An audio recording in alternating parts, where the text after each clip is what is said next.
What glamorized career path is actually a complete nightmare. All these people from your hometown who think they can become public figures on Instagram etc. bunch of weirdos in my opinion. I wonder how many of them realize they'll have absolutely no income when they stop being young and attractive, since they spent their years partying and posting on Instagram and have zero skills that any job requires. I'm curious what happens if Insta goes down for like a week or something. Listen up kids, any job that seems glamorized has more than likely resulted in an oversupply of people wanting to do that work, while demand has not increased, thus bringing the compensation down for that line of work. Architect is really bad. Most people don't complete it and the mental health issues are quite serious. There's a lot of criticism and stress in the beginning, lots of late nights and hard work. At the end of the work you get insulted in public. There's no real reason for this. You aren't going to be saving lives or anything, there's no need to make it so expensive either. So 3 years later, you get a degree and have to do a year of intern work, then it's time for another year of study and projects and exams. Then 2 years of minimum wage work. Then you come back for more exams, essays and projects. It's really too hard for what it is. I get paid very badly and I don't really use any of my training. It was pointless really, but girls like it at parties when I say I'm an architect. That's a lie, I don't go to parties, I have no social life. I've started working in television from a too young an age. It was amazing to witness all the behind the scenes stuff, but the reality is that these days you just can't make enough money from performing on TV. Let alone the deprivation of creative freedom, which is what got my show cancelled I think. During her first seasons as the star of Law & Order, SVU, Mariska Hargitay could only afford a rat-infested apartment with exposed pipes in NYC. Still, being able to afford a $3,000 apartment isn't bad. Veterinarian. Insanely competitive schooling that crippled you with debt, with a depressing debt-income ratio after graduation.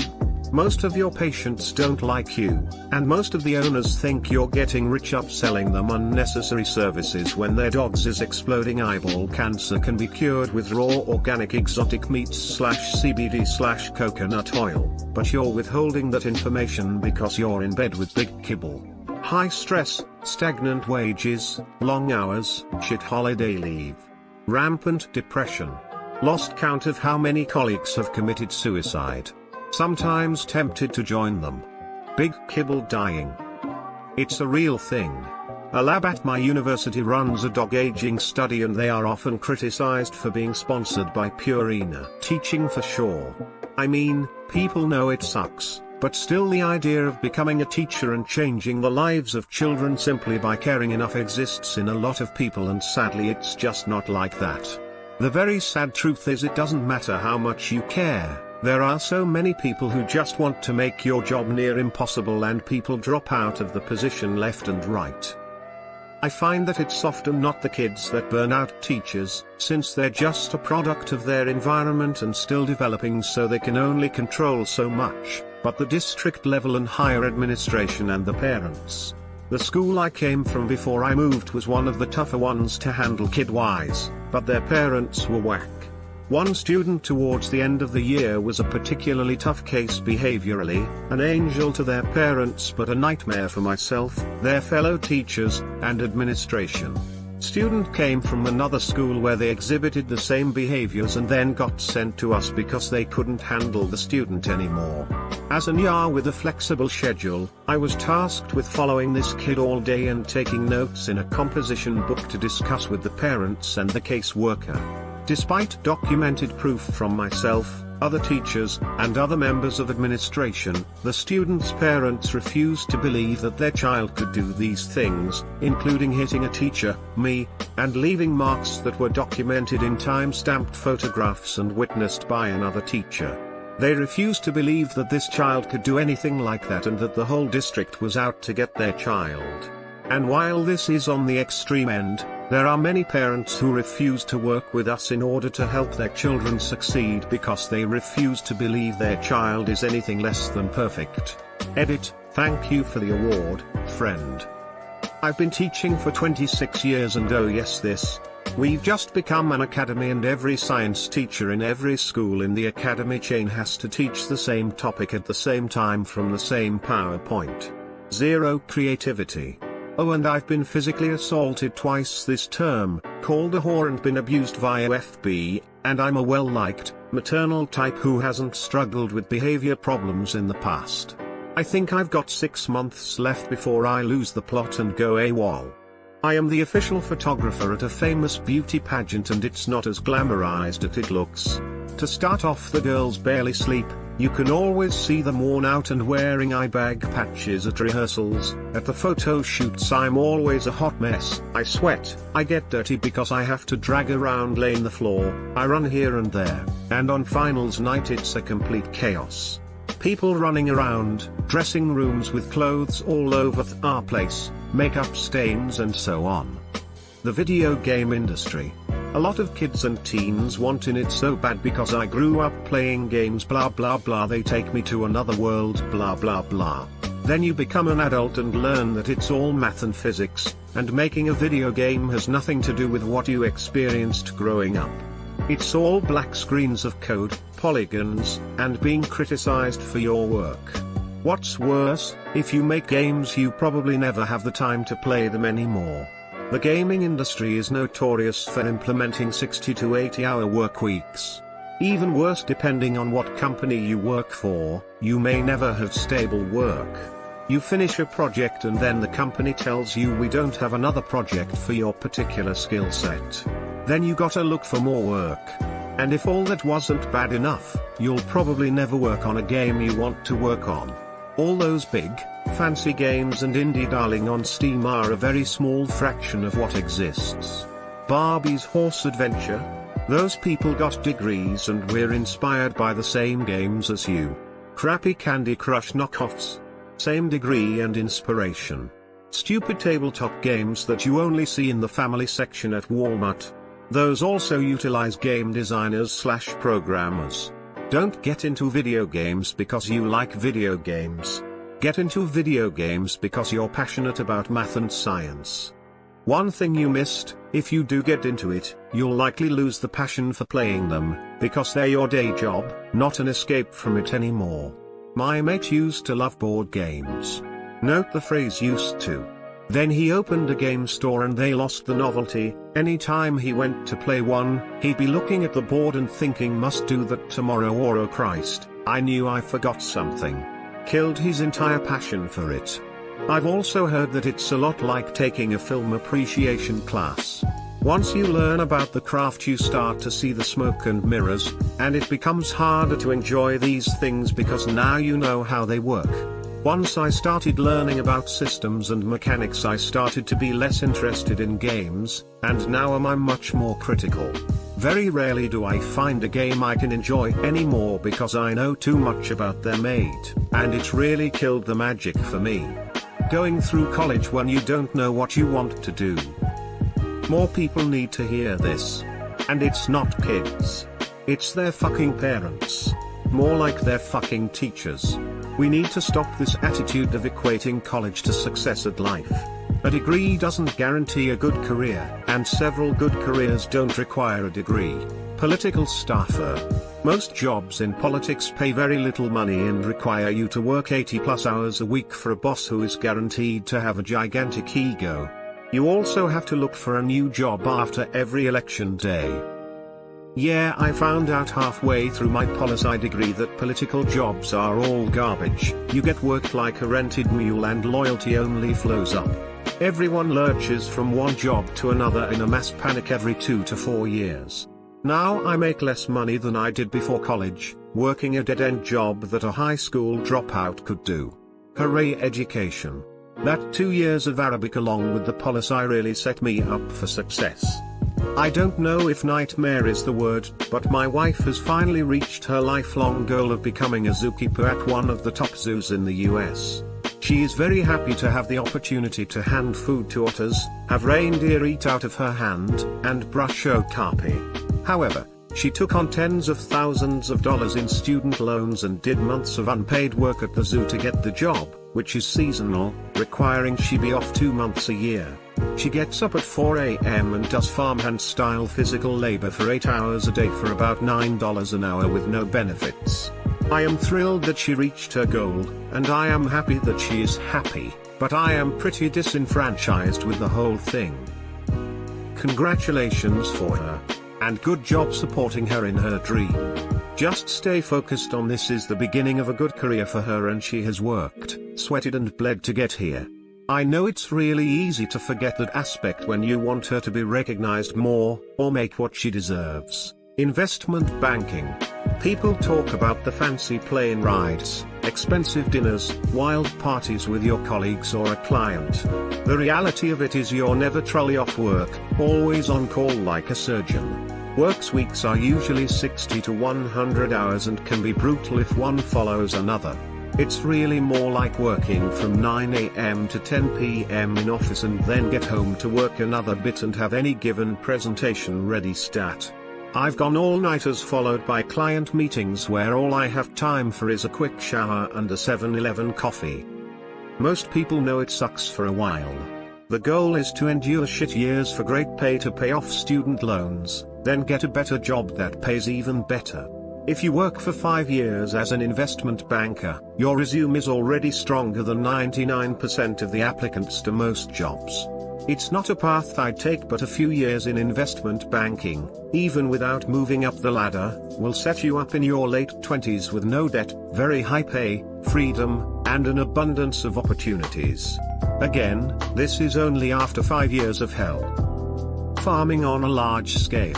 I was living in debt up to my ass, $500K, $1 mil depending on the time of year, haggling for every input, land, fertilizer, seed, equipment, at the mercy of the weather, and got to watch the commodity markets kick me in the nuts every business day.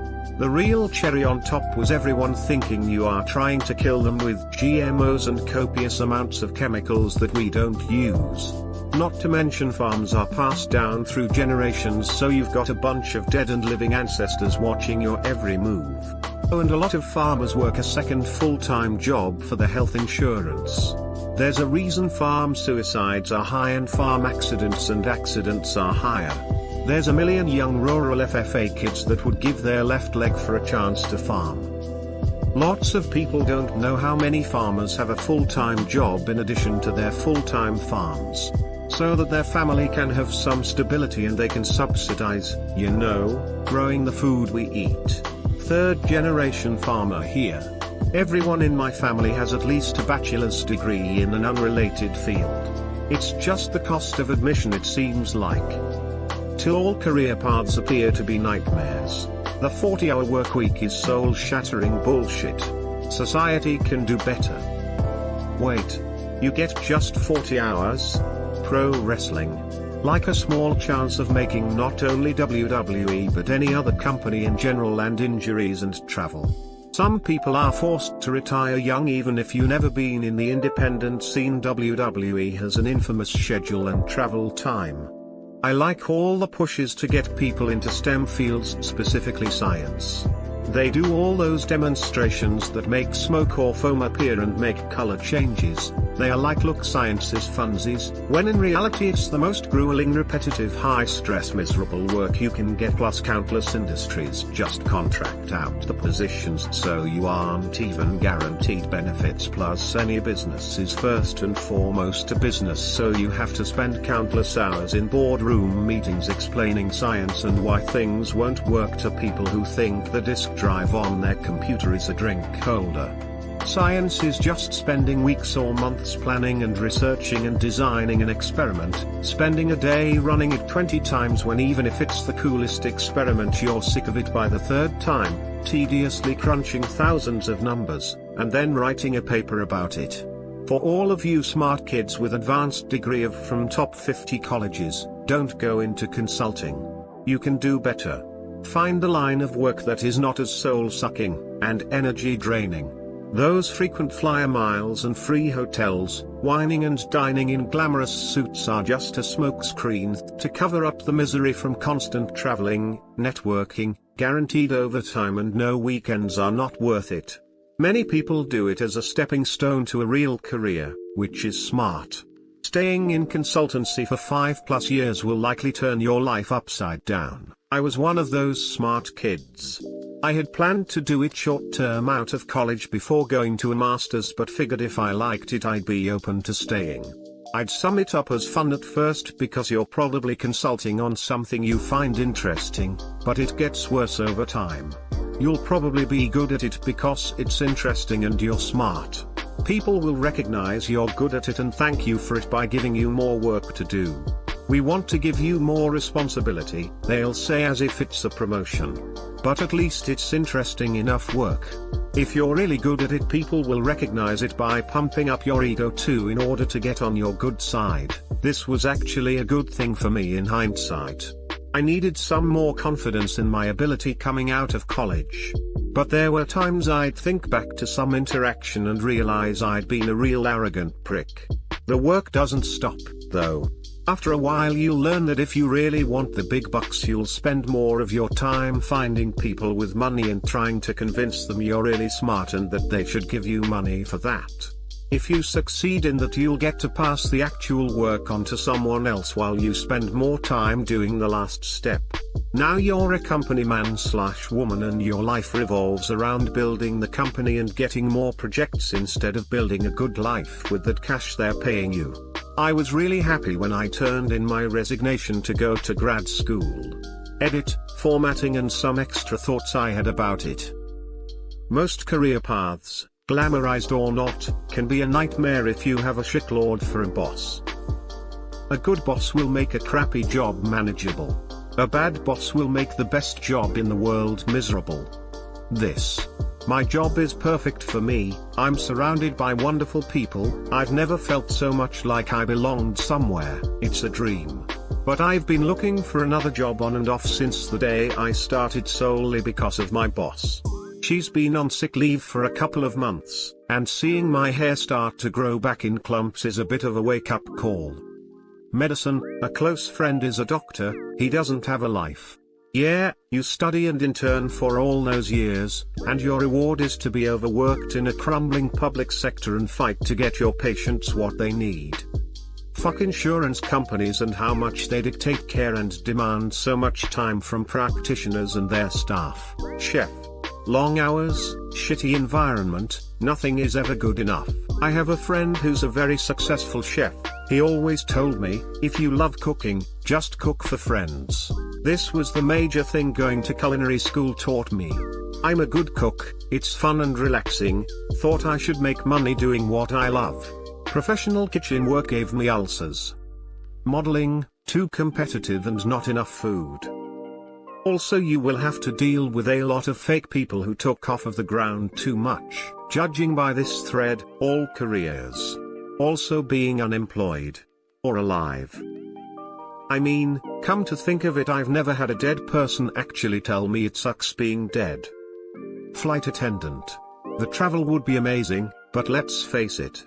You're a glorified waitress working in a cramped, steel tube. And long hours. All the insane jet lag will fuck up your body beyond imagination, promise? I've heard nothing but horror stories of how broken the machine really is when it comes to social work. I honestly don't know if I've ever heard anything good from social workers, and almost cringe whenever I hear about someone wanting to get into social work as a career. Frown, prove me wrong. No one thinks being a social worker is a glamorous career. Radio announcer. Like a lot of other jobs in the entertainment industry, it's full-time work for part-time pay. Second jobs are common. Your pizza delivery guy just may be your favorite morning show host. At least, that's how the morning guy at my station made ends meet, until he was laid off in the last round of cutbacks. Now we're a hybrid station, which is the preferred business model these days. That's a fancy way of saying one person does everything while you run a ton of syndicated programs. 12-hour days of minimum wage. I hear being a YouTuber is pretty shit work. Constant pressure to conform to a mysterious algorithm that's constantly changing around you, and doing or saying something that it, or the advertisers don't like means that the plug is pulled on your wages, possibly even your whole livelihood. Also, the market is massively saturated at this point. So finding something unique and interesting will be more difficult than ever. I've seen a lot of long-term YouTubers struggle with the job mentally. The stress of fan feedback. The stress of actually thinking up ideas that people will want to watch. The stress of putting it together, in particular editing your own voice/face quickly becomes tedious. The stress of not knowing how long this will last and knowing one bad move could ruin it. I've noticed a lot of big name YouTubers, i.e. Jenna Marbles, are just coasting on who they are at this point. She doesn't make skit videos anymore, for years now. She just makes 100 layers of blah blah blah videos because of who she is, and people still watch. I always wondered when they will pull the plug and call it quits. My so is an attorney and isn't loving life right now. She says, you know how you did term papers in college? Well, I do term papers every day, all day, endlessly. I don't understand why it became such a trend to depict lawyers as leading sexy, glamorous lives in shows like Suits and How to Get Away with Murder, etc. The reality is lonely, exhausting, sad, and the more successful you are, the worse it gets. Suits is like 40% people walking into other people's offices angrily and saying, "What did you do?" Veterinary medicine/certified vet tech. I was a tech for 4 years and peaced out. The work is backbreaking and clinic-owning vets are cheap. You are bitten, scratched, occasionally left to get a 95-pound dog off the surgery table alone, and if you work in a mixed practice, you can also get the ever-loving shit kicked out of you. And these were the things I was reasonably okay with dealing with. All for a wage that's supplemental at best. Hope you got roomies or a spouse that makes a decent wage. Then you have the owners. The ones who call you nasty names because your clinic doesn't take payment plans, since the last 50 people we offered them to never paid, and you have the audacity to charge an exam fee at the very least.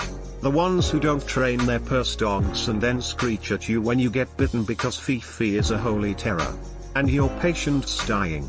Some you know it's coming, but you're trying valiantly to save, and some it's totally out of the blue from something like a thrown clot after surgery, or something that we don't even get to diagnose, because what's the point of a necropsy for a family pet?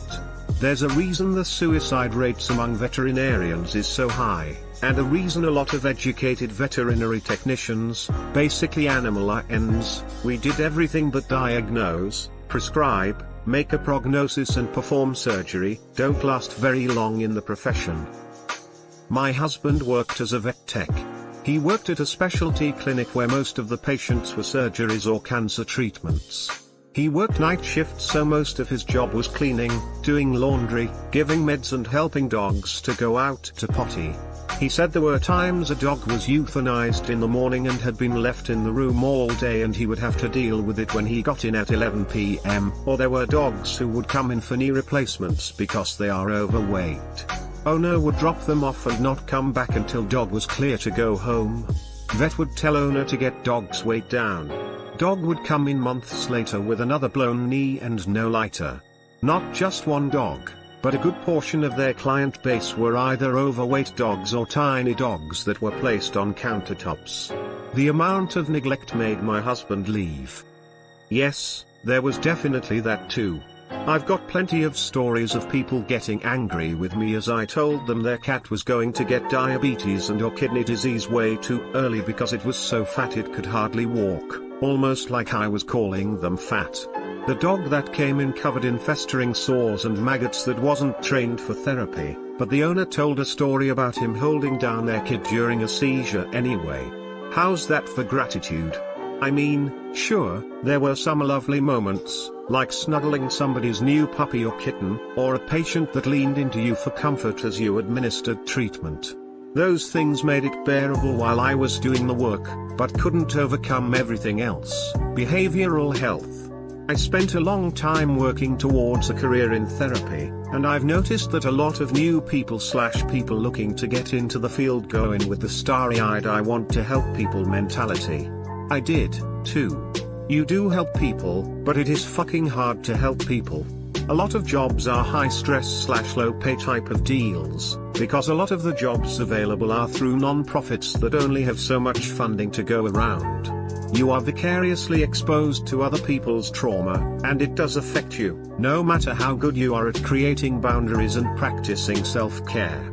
It's an admirable profession, but a grossly underappreciated one, and it most certainly isn't for everyone who wants to help people for a living. Academic. It's not super glamorous, but I hear people talking all the time about university professors sitting on their asses in an ivory tower. It's not like that at all. You spend years in grad school, and my field it takes 6 to 7 years for a PhD student, even if you already have masters. If you stick it out through grad school and get the doctorate, there's a good chance that no university will hire you, even if you did good work. Sometimes your particular niche research interest is out of fashion, so you're screwed.